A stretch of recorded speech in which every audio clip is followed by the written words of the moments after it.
Episode 47 of the Bmoney Beastin podcast. I say this every time I do one of these. I didn't think I'd make it this far, right? And, dude, I've met some really cool people along the way. This is kind of an interesting one to me because you met Bryson out at Virginia Beach. Yes, I did. I'm going to introduce you. Jordan, how do I pronounce your last name? Blaise? Yeah, Jordan Blaise. Blaise. I wasn't sure how to say it, so I was going to let you do that. He owns a really cool graphic arts brand in the sport of wrestling.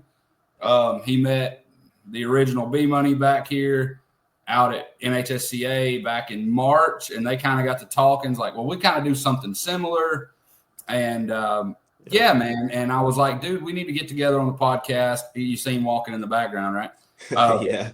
So we can kind of just chat and kind of see, you see, of course, behind us what we're doing.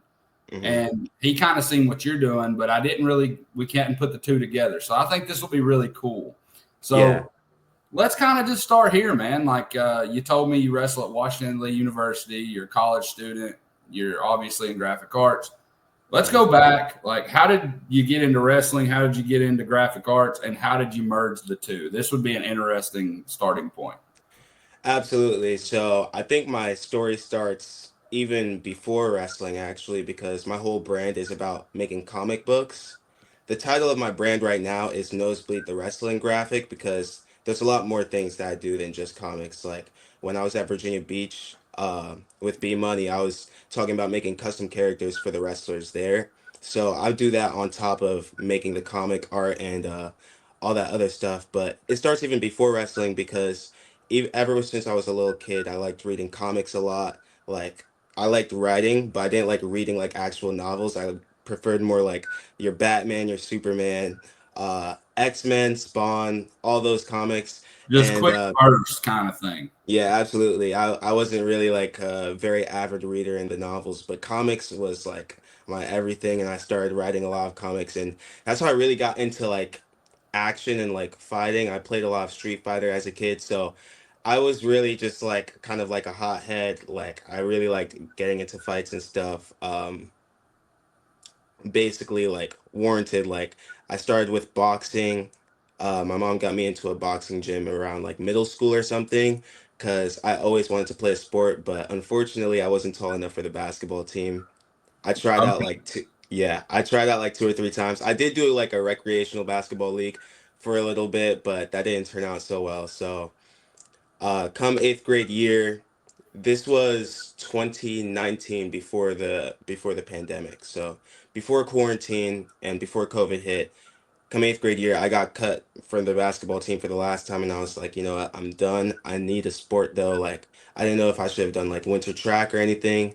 And my friend was like, hey, the wrestling team needs heads, so you might as well come through. And I fell in love with the sport at the first practice. I didn't sign all my I remember I hadn't signed all my medical waivers, so I just had to sit on the bench and watch the whole practice. But even then, I wasn't bored because I was just watching all the kids wrestle for 2 hours and do all these cartwheels and front flips and all that stuff. And I was just so amazed by how athletic they were. Because when I was a kid, I watched a lot of WWE, so I didn't really know what wrestling was. I thought wrestling was just the Rey Mysterio backflip off of the ropes or something like that. But actually seeing it in person like that, that's when my love for wrestling started to grow a lot. Can I add on to that? Because that is so perfect what you said, bro. In middle school, I was a WWE guy growing up, right?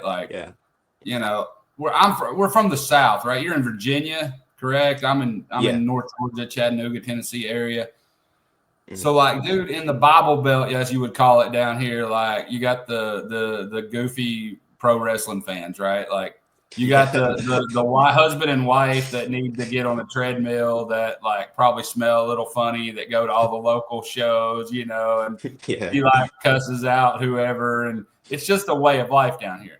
And I grew up in the '90s, so during my time period, Steve Austin was on the guy, right? And all that. Yeah. So that was a really cool, fun time to be a kid, And in middle school, I remember I played football, and I had never wrestled before. And the coach asked me to come out to wrestle, and I'm like, Cool. Yeah, I'll do that. I didn't play basketball, dude. No way. Even at my best peak performance, if I could hit a 20-foot jump shot one time, it would be like if you risk your life on it, you probably ain't making it. Let's just say that. Yeah, yeah. It wasn't for me. So I was like, cool, yeah, I'll do it. And I thought the exact same thing. And it's hilarious you mentioned Rey Mysterio because in the That's my 90s, favorite wrestler. Yeah. yeah, dude, to this day, like he's awesome, man. Like when I was a kid, though, I remember when Rey Mysterio showed up on like Monday Nitro in like 1996. I was like 8 years old. And dude, I remember like back, even now, he's like 50 something. He still does some acrobatic stuff. But Yeah, he's like, going crazy still. but back then, dude, he was on a whole new. Nobody had ever seen anybody do things like he could do. And I remember thinking that weekend, because this was like on a Thursday or a Friday, dude, I got to come up with a cool name. I'm like 12, Yeah. right? I got to come up with a cool name. And I wonder if I could get a mask, bro. Like, I liked all the masked characters. They all brought like this mysterious aura that was like great. I was like a big Randy Orton fan, but Rey Mysterio, I remember a lot. Sin Cara, like they all wore masks and they all did this acrobatic stuff. So they really inspired me. Like I wanted to do a bunch of like front flips, like off the top ropes, and just like swing around somebody's head and like I don't even know, just like slam them dude, down with my I'll legs. fill Like, this in for you. I've never said this on the podcast, and I think you'll enjoy this. But that's what I thought going into middle school wrestling too, right? I'm going to be like Rey Mysterio or whatever. I get there Monday. We run like 5 miles. I throw up. Then we drill double legs. I don't even know what a double leg is. I played football, so I'm like tackling the dude. So like that was my introduction. It's like, Jesus, I don't know if I like this. But to go back, it's funny you're saying that. I was doing like backflips and stuff. When I was like 10 years old, me and the neighborhood kids, like, you know how people would set out like old mattresses? We would like tie like a rope to them and drag them like 6 blocks. No way. And dude, we like built this makeshift like wrestling ring in my mom's backyard. And I told my dad came to pick me up, right? And he's like, hey man, what do you want to do? I was like, I need a tarp. He's like, what the hell you need a tarp for? I'm like, straight up, bro, I need a tarp. And he goes, and I said, I need 4 of those like green posts that you do fences with.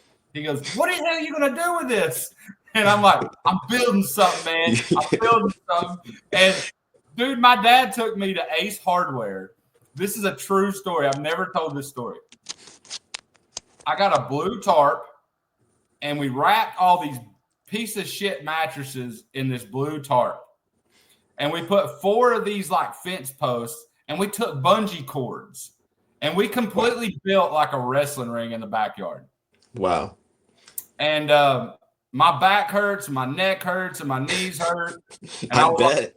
So I felt like I was invincible. I remember jumping off the roof once. Like, there's a reason that, like, if you watch it today, like I watched WrestleMania here a few months ago, where it says, don't do this at home. Yeah, there's a reason for that. There's a reason. Yeah.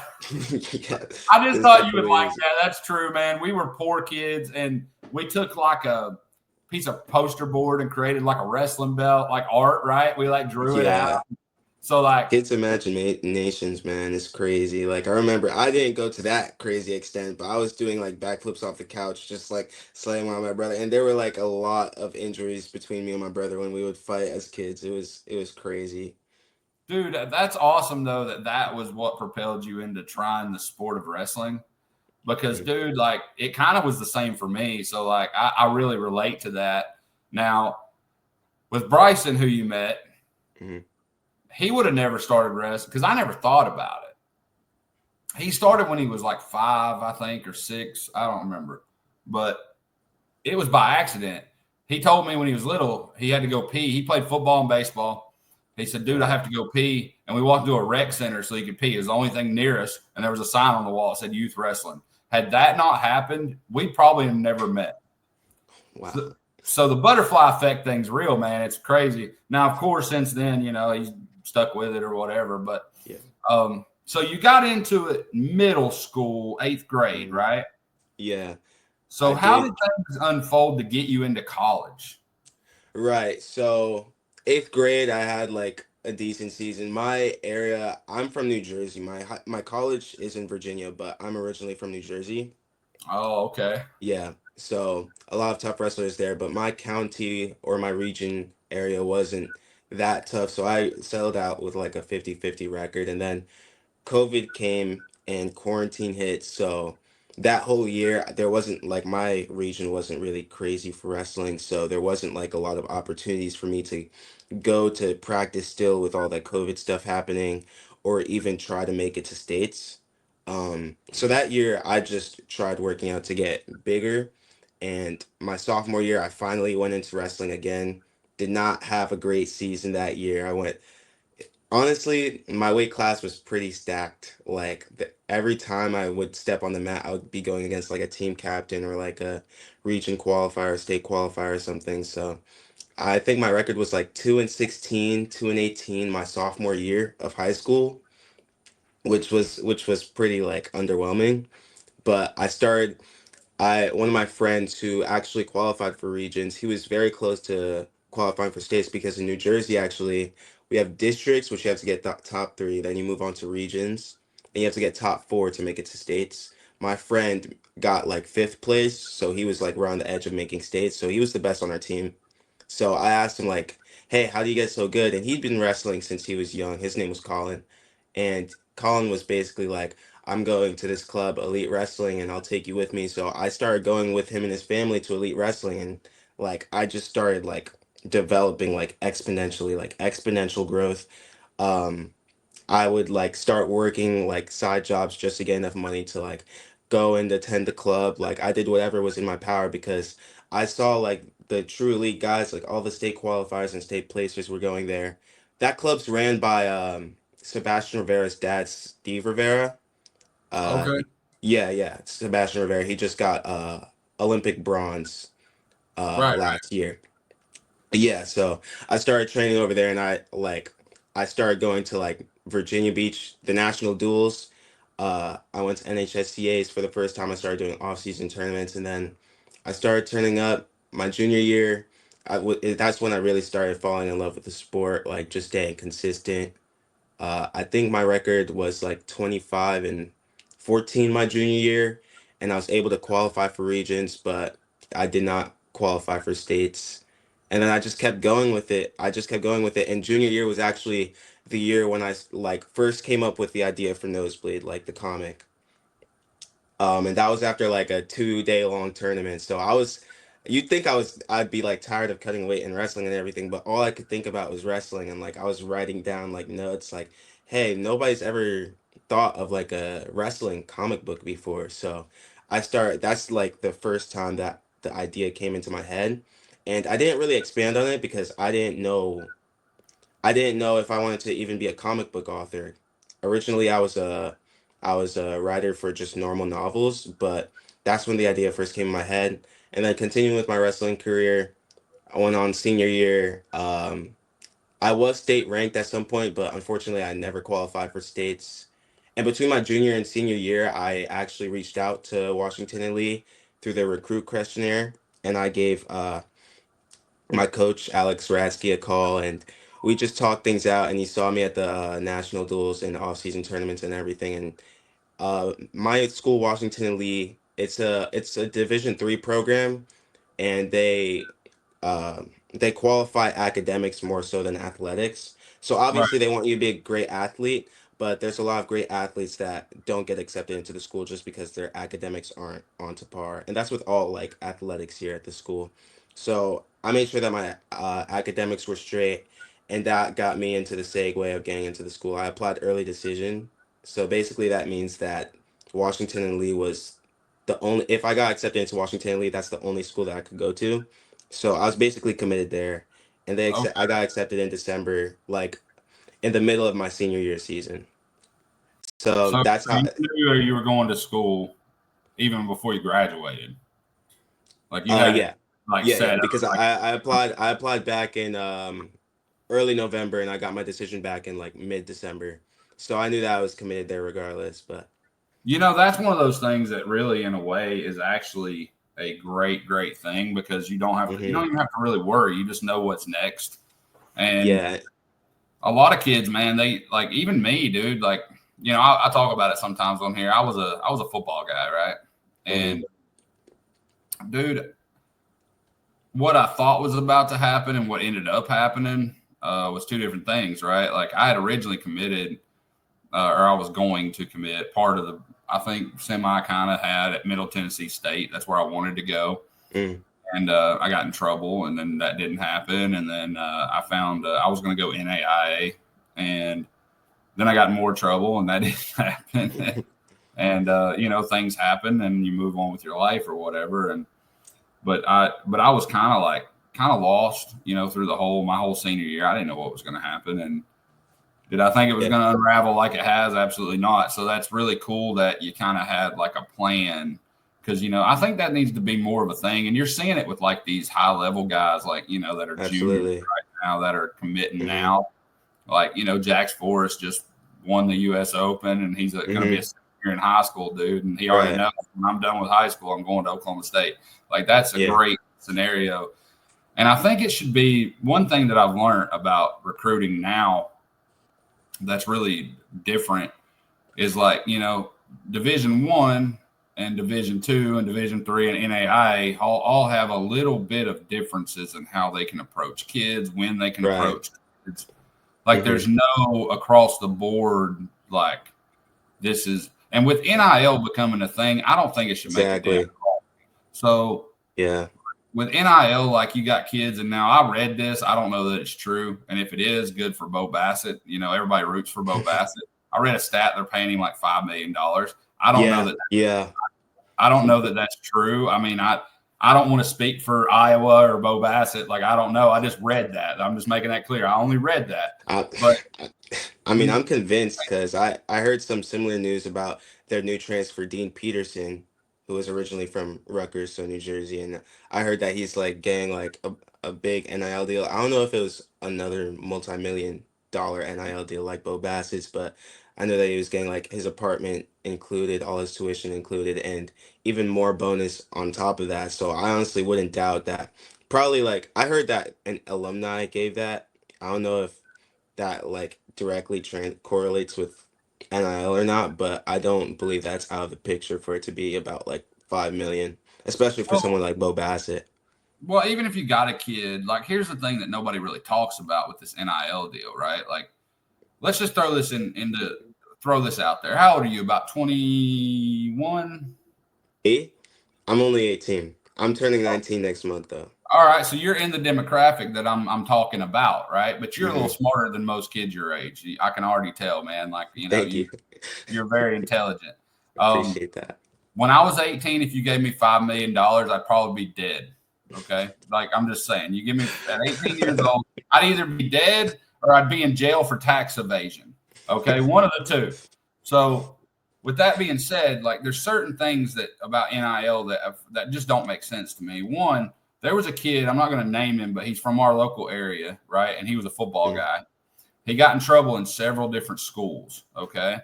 And he had to transfer because he kept getting in trouble. But he was like the number 2 recruit in the state, I think, of Tennessee. Might have been Georgia, one of the two, and in football. And so he kept getting away with it.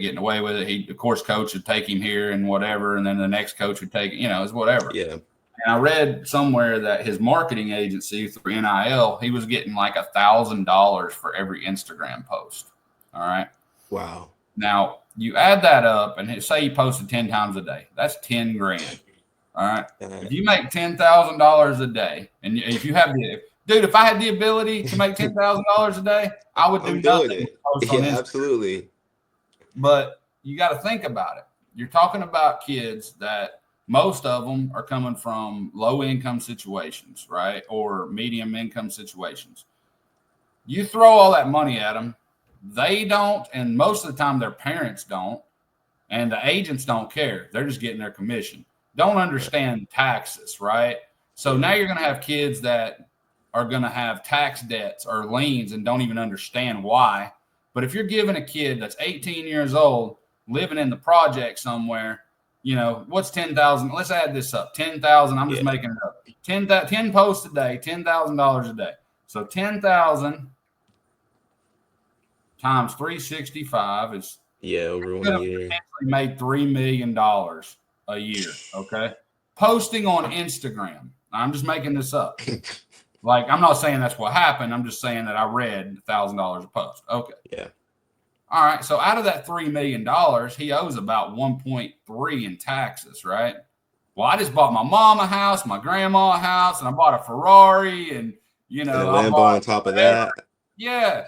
Okay. Well, now you owe, 1.3 million to the government. Well, I don't have it. So this is what's going to happen, especially if they're valuable to a football program or even a wrestling program. I'm just throwing sports in general. Yeah. Then you got some booster. Well, I'll pay off his tax liens. It'd be all right. So then he's got it in his mind. Well, I can do whatever I want. I'm gonna get out of it. That's bad for longevity. Okay. Yeah. I also think that NIL is ruining collegiate athletics. I think kids should get paid, but when you got a kid on the team that's a young kid making more than the coach and the athletic director and the dean of admissions and whatever, that's a problem. Like, I can understand, and maybe Bo Bassett could be like the first Johnny Manziel of football, right? Johnny Manziel, if he was in NIL days when he was playing at Texas A&M, dude, I'm almost convinced, man, he would have probably got $10 million a year, and he probably would have. I mean, he brought in hundreds of millions to the school, right? So, but that was like a one in a, there was only one of him, right? Like, he had the Johnny football thing going on. And I think, maybe Bo Bassett could be that for the wrestling community because he's already got such a following, every time Rudis puts out a shirt, it sells out or whatever. So, like, maybe that's his thing. But in general, like, I can see one, but when you're stacking these teams and everybody's a millionaire at 18, 19 years old, it comes down, there's like 8 teams in the country that can compete because they have boosters with that money and everybody else is out. So yeah, you gotta have like a cap, I think. I agree, but I definitely agree, but I also feel like it's very difficult to insert a cap in this situation. Like, when you think about how NIL originated, I remember there was a case with I think it was a football player who had like a YouTube channel and he was making money off of social media, and there's a lot of like social media influencers. Like Bo Bassett is a very prominent social media influencer, and Right. that's honestly bringing more traction to the sport. Now, if we were to like take NIL off the table for good, that would just like hurt the sport in general. So, but no. it's also like I understand what you're saying, like adding controls to it, but it's hard to like say where the line of control is. Like, where's the line of control? Making merchandise, making like YouTube videos, making social media I posts. think any of that is on the student athlete, and they should be able to make as much money as they want, right? I'm talking about coming from the actual schools, right? So, like, for instance, you're in college. If your school can only pay you X amount, but you can go over here and through YouTube views and Instagram views and whatever, you can make as much as you want. That's fair. That's free enterprise in the United States, right? If you can make it, go get it, right? But at the same time, I'm talking about in terms of like recruiting and the balance of competition across the map. Like, it doesn't matter where, we're using Bo Bassett as an example. It doesn't matter if he would have went to Iowa or, Iowa State or, Michigan or Virginia Tech, wherever he went. Right. He's still going to make that money on YouTube and through merch and whatever. That it didn't matter. But in terms of like schools actually paying kids, there should be a cap on that because people forget. I agree. Yeah, you're getting a free education that nobody mentions. You're getting fed. You have a place to live. Like, it's a lot. And you think about like the average human being that goes to a college to get a college degree. Most of them are in debt till they're like 50 years old. So nobody takes that into account, man, that like, okay, I'm getting a free education here and they're paying me, but I'm going to like the quarterback at Tennessee. I'm sure you read about it. Nico, whatever his name was, Iguodala or whatever, a few weeks ago, where he was raising hell. I want $4 million, which I don't think it was him. I think it was his dad. Right. And then he kind of got blacklisted for a few weeks. And then he ended up at UCLA. And after they took taxes out of his NIL deal, he was making less money than he was at Tennessee. And so it's like, I don't know, man. I just think right now it's a mess, and I don't know what the way it is to fix it. Long term, I don't. I don't know why we went down that rabbit hole, but I'm cool with it. So, dude, let's get into this comic idea because I think me and you, we kind of chatted a few months ago, maybe a month ago. Yeah. And with what we're doing, and then we'll intertwine together, right? We created like a universe of wrestling characters. And we used our characters. They all have a backstory. Actually, if you can get my head down. Yeah, there you go. You see the character in the gray. That's Wolf Maloney. That's based off of Chris Maloney. You can follow him at Chris_Maloney, I think. He's a coach up in New York. And then the little yellow guy, that's JV. He's our character to relate to the like real skinny, unathletic wrestlers, right? Like his singlet's a little loose, So we kind of, and they all have kind of like backstories. And the goal was to create this like universe, and then we created the game of Mat Clash around it, which Mat Clash plays out like a 1v1 folk style wrestling match, right?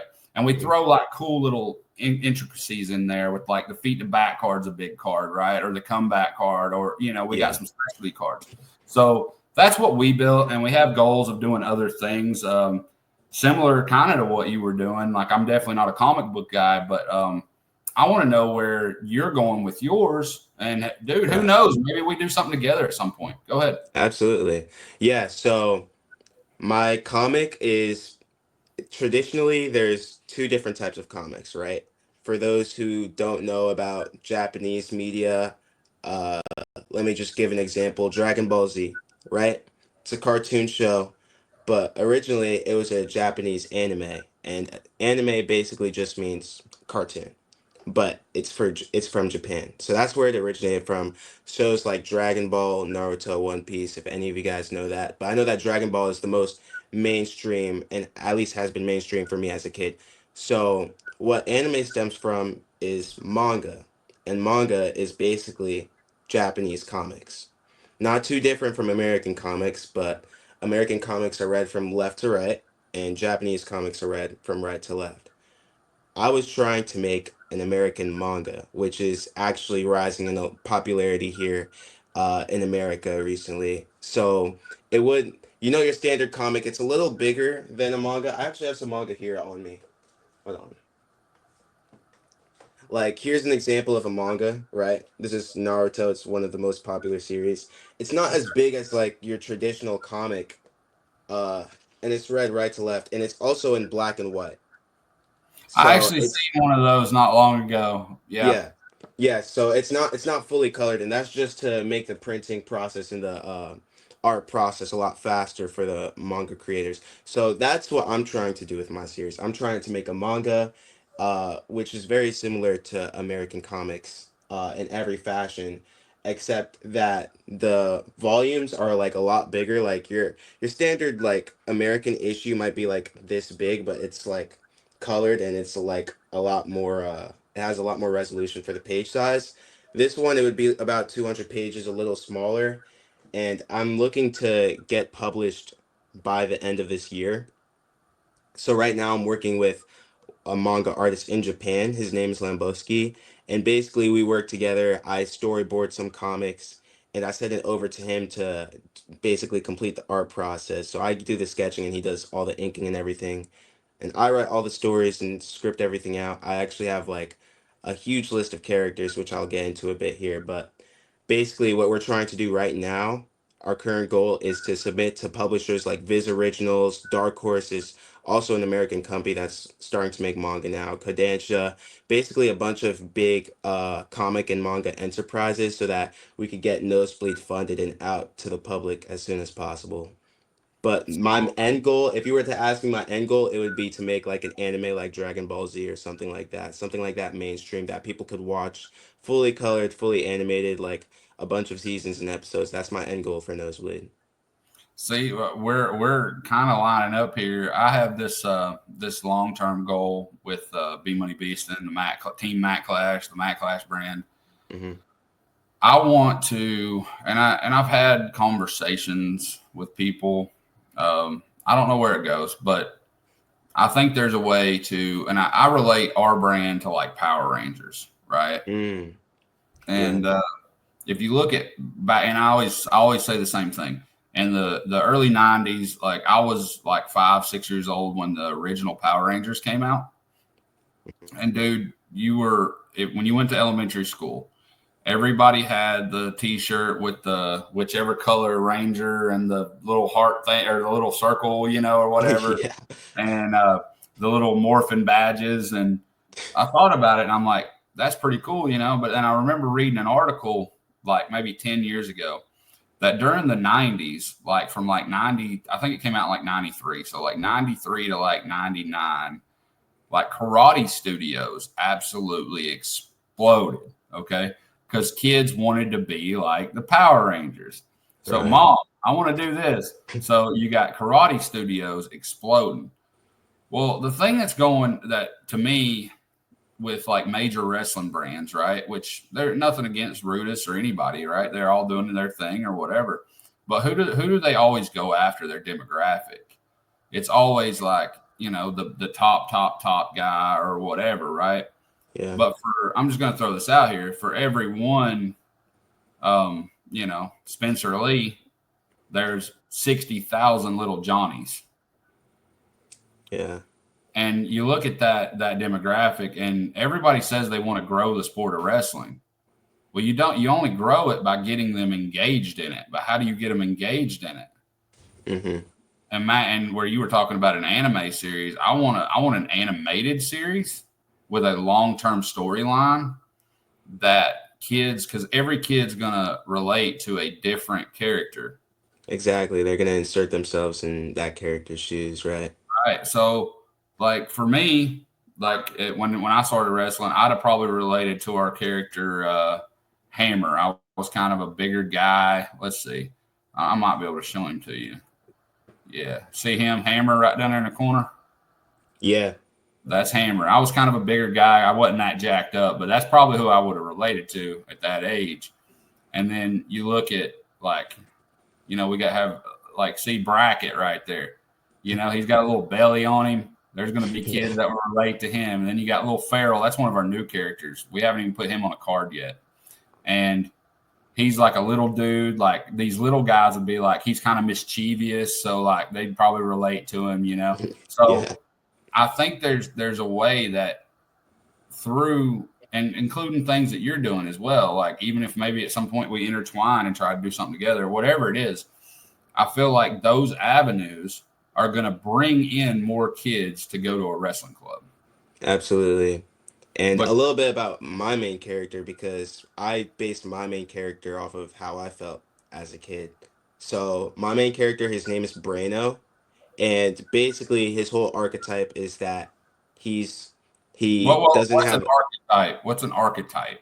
an archetype, basically like his characteristic, Character. basically Okay. like the type of All right. character he is. Gotcha. All right.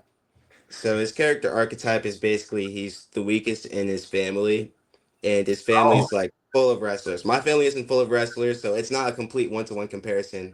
But his family's full of wrestlers, and he's the weakest one there, right? And the world of Nosebleed has these superpowers, which are called like fighting spirits, basically, right? And the fighting spirits, they're like tangible things that you can see, but they're not actually going to affect you. Like if you looked at some of the characters on my page, on my Instagram page, you have characters with like lightning powers, with fire powers. Those, it's not, you're not actually going to get burnt alive when you're fighting them, but that resembles what their characteristics are like, right? And it gives them like adrenaline boost, basically. So that's how the power system in my comic Nosebleed works. But the main character, Brano, was actually born with no powers. So he's used to always just being like a deer caught in headlights whenever he's trying to fight somebody because he doesn't have any powers, he doesn't have any adrenaline boost, and he's always at a disadvantage.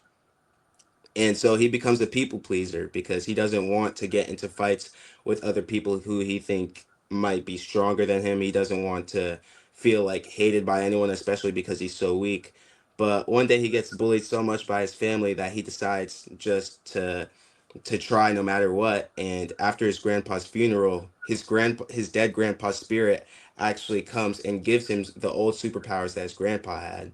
And it's crazy because his grandpa, before he died, was actually like a judo Olympian.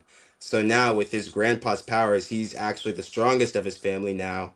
and now he's trying to face everybody in the world championships while also getting used to like cutting weight and like just having his body be athletic enough to handle the powers of his grandpa. Since his grandpa was a judo Olympian, he uses moves like the Uchimata and like crazy throws in there that make nosebleeds super action packed.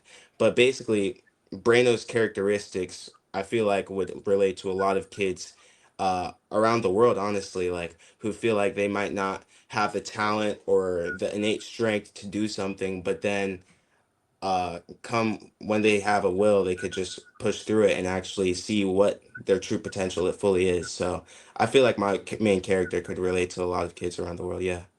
Look at this. It's funny you brought that up. We have a character similar. I mentioned JV. You see him there? See Yeah. how his legs there are kind of, it's loose, and Yeah.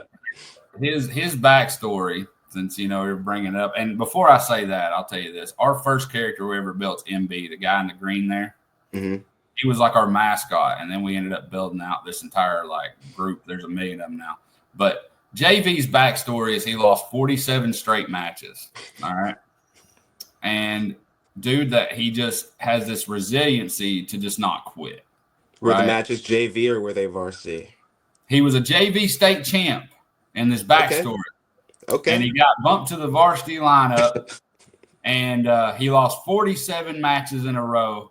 And he was getting discouraged, but he kept showing up. And in practice, he's getting his ass beat. And then in the storyline that we've wrote so far, Coach Cutter, that's our coach character up here in the Hmm. left corner, who's based on a guy we know who's actually coaching one of our dual teams. He's a great dude. Shout out Stance and Motion coach Ken Hammonds, one of the greatest people in the world. He wrestled at UT Chattanooga back in the day. But he comes in and kind of helps clean up his technique and kind of gets him on the right, and he starts winning some matches. And I think the storyline there is so great because we all expect to go into anything and just be really successful at it. And you're a shining example. You said it yourself. You're like, I was 2 and 18 as a sophomore. Yeah. Yeah. Dude, Start off rough. there's something to be said for resiliency.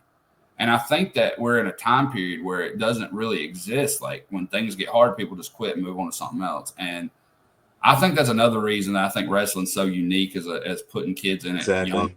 is that, if you strike out in baseball, who gives a shit? There's somebody coming up to bat in front of you and behind and after you. So, who cares? In football, if you drop a pass, well, that was second down. You got third down. All right, we just won't throw it to you anymore. I'm just throwing out examples. Yeah. But in wrestling, dude, you have to kind of have that inner monologue, I'm going to get through this. Yeah, it's one versus one too, and that's something that really drew me to wrestling. Like, it's just you versus the opponent. It like sure your coaches are on the sideline, but they're not going to wrestle your match for you. Like, it's all up to your discipline and the work you put in before the match and throughout the match that gets you either your hand raised or not. And that's one thing that I really enjoyed because a lot of times playing basketball and soccer, I don't know if I might have not been the best kid on the field or the court, but I wasn't getting past the ball a lot, and my teams would lose, and I'd feel kind of frustrated. But with wrestling, you could hold more accountability for yourself, which I feel like might be a struggle with the new generation. But everybody who does wrestling, I feel like they're very accountable people because they know how to carry themselves and understand the responsibility that they need to have in certain situations. Yeah, and you know who has one of the greatest things I ever read was about Tom Brady.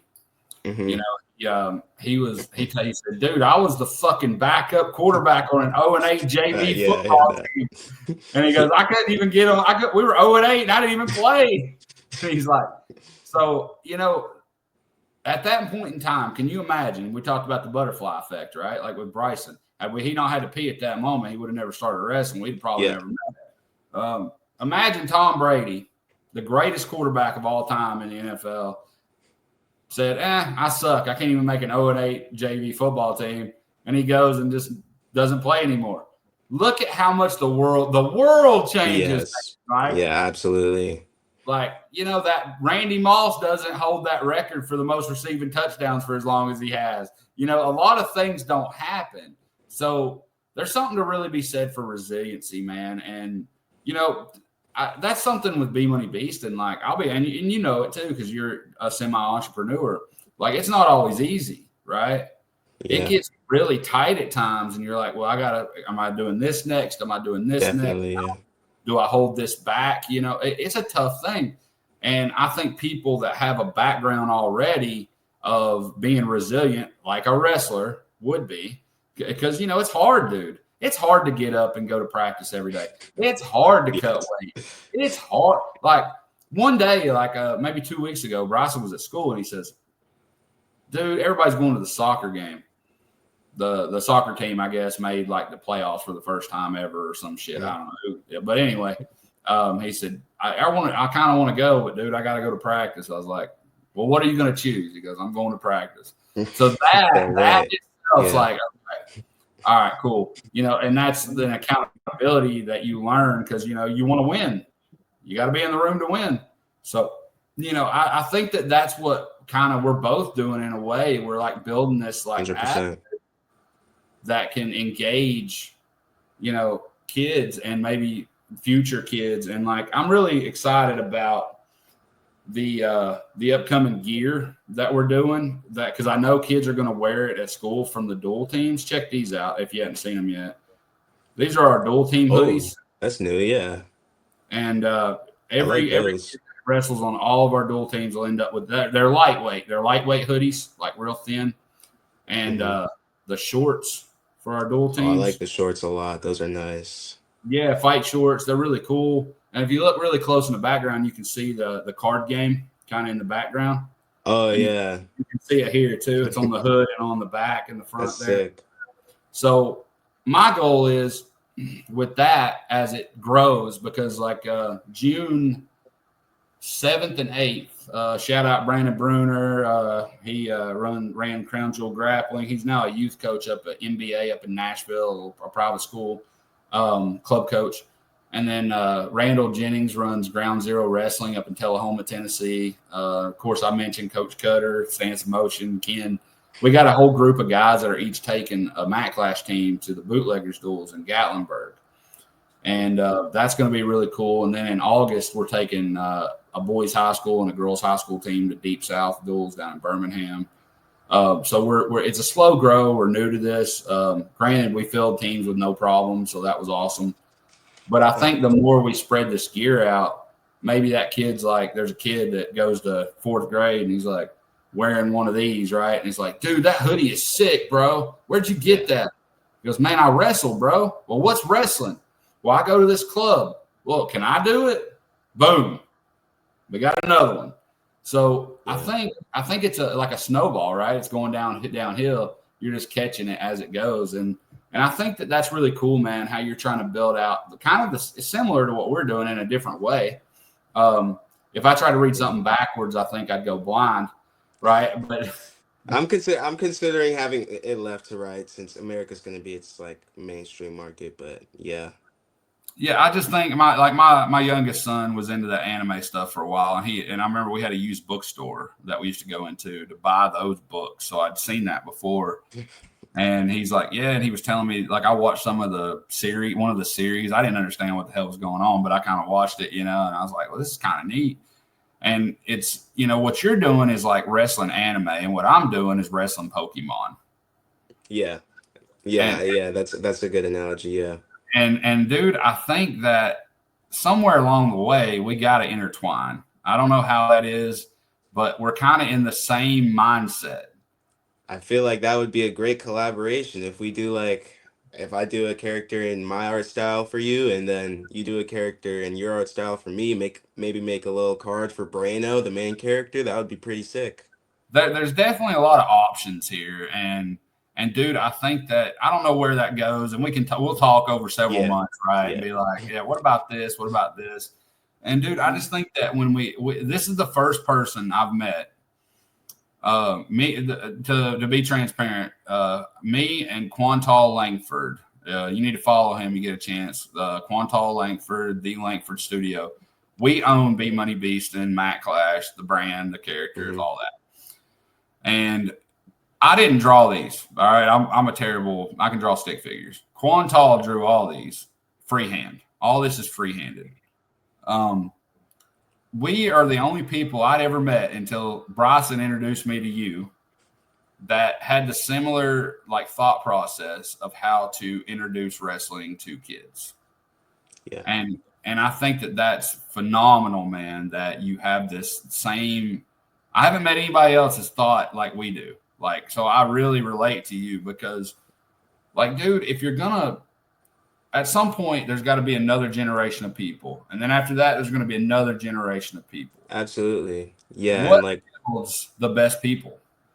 exactly. And then I just thought of like what drew me in as a kid. Honestly, as I said, like my junior year, when I first came up with this idea, I wasn't thinking about it like, oh, what's gonna make me money or what's good for a business plan. I was thinking, no, what actually interests me, even as like a teenager, like what's been interesting me ever since I was like 6, 5, 4, even 4 years old, like, and it's been comics, anime, all those cool things, even card games, fighting games. Like one day, hopefully, I can make a fighting video game with all this. That would be like even higher threshold than making an anime. That's a top goal of mine as well. But I was just tracing back to, hey, what interests me, and that's something that has interested me ever since I've been a little kid. And if I could inspire other kids with the same mindset that I had a few years ago, then that would be a dream come true. Dude, the video game idea, like when we got up to like 8 or 10 characters, I approached my partner out there. I was like, Q, I was like, bro, we gotta do something with this, like with these guys. Like they're cool, but we gotta do something with them. And I threw out the idea, and I talked to a guy who creates apps, right? And I was like, Hmm. I was thinking like a wrestling game app that was exaggerated, right? Like you shoot a blast double and they shoot them up in the sky and like slam them, right? Or like a little Yeah. exaggerated like wrestling game. And I kind of had it in my head similar to like Mortal Kombat, where you would like fight up the ladder, right? And I was like, that would be kind of cool.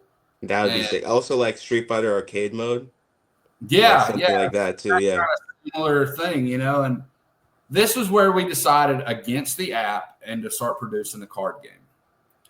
We read a study that about electronics and kids and how it drains their battery, and how we were kind of thinking about like how much time kids spend on their phones already. And that was something that Q brought up. And then I read a study that doing things interpersonally doesn't drain your battery down like electronics do. And I was reading like they were talking about like baseball tournaments, but it's kind of the same thing where kids that are sitting at baseball tournaments in between games or whatever on their phones and iPads, and it kind of drains their battery down. But if they're playing like, and they use the analogy of poker, they're being Yeah. interpersonal, and it's hitting Hmm. those neurons in their brain, and it's kind of keeping them alert. And I thought to myself, I was like, we got enough characters and we understand the rules of folk style wrestling. Why can we not have a wrestling card game? And then to add on to that, how can we have a folk style wrestling card game that never ends, that we can keep building on forever, and make it collectible in the process? And that's what we built. Absolutely. Because wave 1 and wave 2, like wave 3 is in development now. We're working on it now. Wave 1 and wave 2 are both playable. They have different specialty cards you can only get in that wave. And the base cards are only those base cards. So we made it to where like base card 1, base card 2, and the waves are totally different characters, color schemes, or even tagged. So it makes them even rare. So that's where we're creating that collectability factor. And Yeah. I thought about it. I was like, man, that's kind of a cool idea. And it took us a long time to figure it out, but we did. Yeah, I bet it would be like even me trying like right now to think one up top of my head. I don't know how you guys did that. That honestly, the whole dynamics of Mac Clash is very This interesting. will Yeah. make you laugh. All right. I got a piece of paper here. All right. Oh, damn it. I hate this camera. All right. Yeah, I don't know if I can see it. Oh, well. All right. Just imagine a piece of notebook paper cut into like a million squares. And you write takedown, near fall, 3, escape, da da da. And we sit in the kitchen floor and we start playing. And okay, how many of these do we need? How many of these do we need? How many of these do we need? And we shifted the card count like 40 times. And finally, we figured out that the one thing that was missing was a skip card. Hmm. and we called it momentum because skip sounds stupid. And that was the dynamic that we were trying to figure out. So I take you down, I play a momentum, I play near fall points. So I wanted it to exist to get near fall points, but I didn't want people to just start stacking them and just beat somebody. Yeah. So we had to separate that to make the game more playable. So it was just a long, long process, man. But I'm really proud of it, and I'm really proud of like wherever we go from here. So, and dude, I think what you're doing is super, super cool and creative. And before we wrap up, dude, we've been on here for almost an hour, dude. This has been really cool. Yeah. Before we wrap up, tell us, we got introduced to you out in Virginia Beach. What were you doing out there? Did you set up a vendor's table? Like, what were you doing out there? It's really interesting. So my teammates Trey and Anthony Urso, Trey Custodio, Anthony Urso. Trey lives over in Virginia Beach. My Okay. school, Washington Lee University, is about 2 hours from there. It's still in Virginia, but it's towards the west side of Virginia, right? So it's about 2.5, 3 hours from there. And my friend Trey, who's my teammate, he was like, "Hey, would you mind would you want to come to Virginia Beach with me and like hang out? You could stay over at my family's place." And I was like, "Yeah, you know what? That sounds like a good idea." And one night I was just working on Nosebleed and I was like, "Why don't I market my comic there?" Because that's like a great social hub of wrestlers. You have wrestlers from all around the country going there for the national tournament, and it was kind of nerve-wracking because it was my first time doing something like that in person in front of so many people. I didn't really have like a exact game plan. I just sort of used my graphic designing skills to make this sort of poster board that had all the three character designs that me and my manga artist Lamboski already designed on there. And then I came up with a cool, nifty idea of having like a space for like people to give signatures to the board to show their support, to show like, hey, like other people enjoy this, so you can enjoy it too. Just to like get some momentum going and get like a crowd or line of people going so people look by while they're walking into the stadium and be like, oh, what's that? And I had this idea like, hey, I already make character designs already. Why not market a custom character design for somebody? So even if they don't have innate interest in comics or anime or anything like that, I could get them interested with something that's personalized specifically to them. So that was my whole mission out there. I definitely wanted to make new wrestling connections in the wrestling world, which with I have with you and Bmoney, which was great. I met a lot of interesting people there. I think I met the father of Young LA. I don't know if you know who Young LA Fitness is, but that's someone who like designs a bunch of like gym clothing brands. So there were a lot of cool and interesting people. I remember Nick Lee and Gable Steveson were there for a few days, I think. Yeah. So yeah, I just like I didn't really have like a vendor stand or a table or anything. I really just had a big poster and I was just standing out there like sweating, basically sweating my balls off. Like it was pretty hot out there, but I was like, "Hey, I'm going to get this done." Like I didn't really have a game plan. I was just like, this is what it is. This is what I love to do, so I'm going to just take this risk and go out and do it. Dude, I'm going to tell you, man, I didn't have the ambition you do at 18. At 18, I wanted to do bad, illegal shit with my friends and chase girls. And it's amazing, dude, that you have such a level of maturity and an ambition to be successful at such a young age. I wish Thank you so much. I wish I'd have done that. Honestly, I don't think either one of my kids will either. but dude, that's really awesome, man. And I think you're going to be really successful. In closing, tell people how they can find you on social media, how they can reach Right. out to you, things like that. So my main social media platform right now is on Instagram. It is nosebleed _manga. So nosebleed and then underscore MANGA. That's nosebleed _manga. Honestly, if you type up nosebleed, hopefully I'll pop up. We're almost gonna hit 1,000 followers, which is when I make a custom character for a random selection of one of my favorited followers. So hopefully, if you guys could help me get to that benchmark, that would be amazing. Yeah, thank you. We're going to help you get to that maybe today. I really do hope so. I really appreciate it. Yeah, so we're gonna maybe today, maybe tomorrow, we're gonna start putting up clips of the podcast. We're gonna collab, and dude, we'll do some stuff together, and we'll start helping you grow your following. Absolutely. Thank you so much. Absolutely. Dude, episode 47. I never thought I'd get this far. This has been awesome. Go follow my dude Jordan, nosebleed_manga. Did I say it right? Manga is tomato. Tomato. On Instagram. Kid's talented, man. He's young, he's energetic, he wrestles in college, he's in our community, and he is literally being more, I'm trying to think of the greatest word. He's doing more at a young age than probably 95% of us. So this kid needs the support. Go support him. Go follow him. Dude, I appreciate the time, man. Absolutely. Thank you for your time as well. Episode 47, the Bmoney Beastin podcast in the books.